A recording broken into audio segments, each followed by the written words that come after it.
Hello everyone. It's been 3 months since I launched this, and I feel really bad.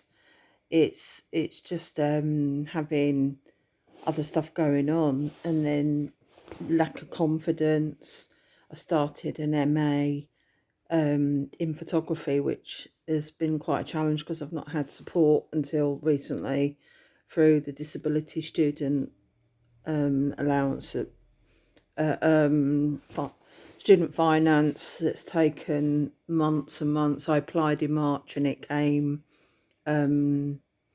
just recently, just before in sort of middle December. So I've only met a couple of times with study support. I've got Erlings and also on the autistic spectrum, which I was only discovered last year. Well, it wasn't discovered, I was diagnosed last year. It took 3 years on a waiting list to get that point. And it explains a lot of anxiety, misunderstandings of situations, and one can be vulnerable to others who may take advantage of you because you haven't got really the ability to assess a situation, perhaps. That's just personal for me. So is it an excuse? I don't know. I feel bad, and then I think I don't know if I can actually offer any help to anyone particularly. I'm really flawed, I feel, but at the same time, um, my empathy for others is very strong, and I really am sort of wanting to help people, to help women, particularly of women survivors of abuse. I also lost my beloved dog Luna in September, and I was gutted by that. That really upset me. She was like my therapy dog, really. If and she went everywhere with me, so that was another thing that I really suffered from, and also losing a friend as well. And I know that's come second, but the reason I mention it is I can't really talk about it too much because of confidentiality, and I'm respecting the family's wish, and because they took their own life, so I have to be sensitive to that. It's something I've got help with from Naya Sabu, who have been absolutely brilliant.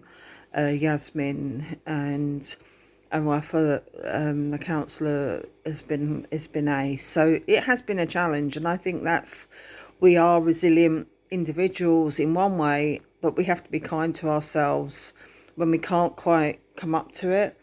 But I've got a new from the West, from the Retired Greyhound Trust. So this is Larry, which I'll need to just do this again. There's Larry, who's this beautiful black greyhound now, who's been with us for a couple of weeks.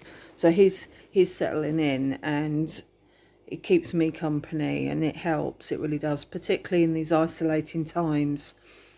Doing art, doing doodling and everything else, I'm trying to look at how I can do stuff to engage with others. But I know there are individuals who haven't got access to the internet even, or it uses up a lot of data, so they have to limit it, which is another barrier to getting help, and is very isolating.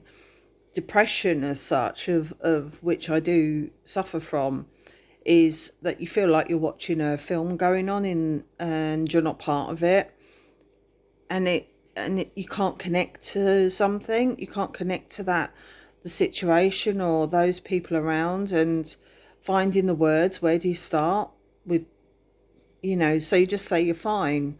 And it's so important to be able to talk to someone genuinely through your art, through creativity. I think you can talk to others and connect with others, or certainly have a voice, and that's something we all deserve to have. We all entitled to that, and sometimes that hasn't been the case.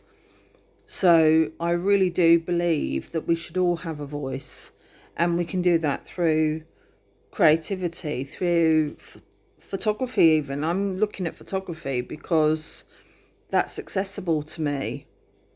Producing art and everything, I have to store it. I don't know what to do with it. Do I who do I show it to? What's its purpose? Where photography, I can produce it quickly. I can put text on it. I can use my phone. I use my phone a lot for photography, and I love that I can do a MA on photography on my phone, because I just think that's really funny and I love humor. So why not? But yeah, I'll see if I can share some of those photographs that I've been doing, particularly with barriers. I took pictures of reflections with masks and everything else because I am exempt, but the pressure is just immense. And there is a hate crime involved in disability hate crime if you really struggle to wear a mask. So I don't go out very much. I don't. I feel very vulnerable, and that's another thing. And I'm not alone in that at all. And that's where we can, those who share that feelings of alone, really need to know that that isn't unique to them. So really, they are not alone in one way. It's not a great experience to have though, but in these times, very uncertain times, in limbo, who knows what's happening. But I think let's try and keep creativity alive. Through creativity, there is beauty, there's colour in the dark times, and there's also activity. It keeps us doing something. We're producing something, being creative. We're using both sides of our brain. So let's nurture ourselves by looking at doing some creativity. And I'm going to see if I can have a go. I won't promise anything now because I think that will set me up to fail for myself. So if I say make a sort of an idea in my head of what I can do, I can produce it here, and maybe even talking on camera like this, which is incredibly challenging. See, normal life is I've got a washing machine going at the same time, but it's fine. At least it's not. I mean, normally it's dogs barking, but you know. Anyway, let's make 2021 a new start. Manage the time between Christmas and the new year. That part of it I always struggle with, but I know that, so I'm being kind to myself. And look after each other, look after yourselves especially. Merry Christmas.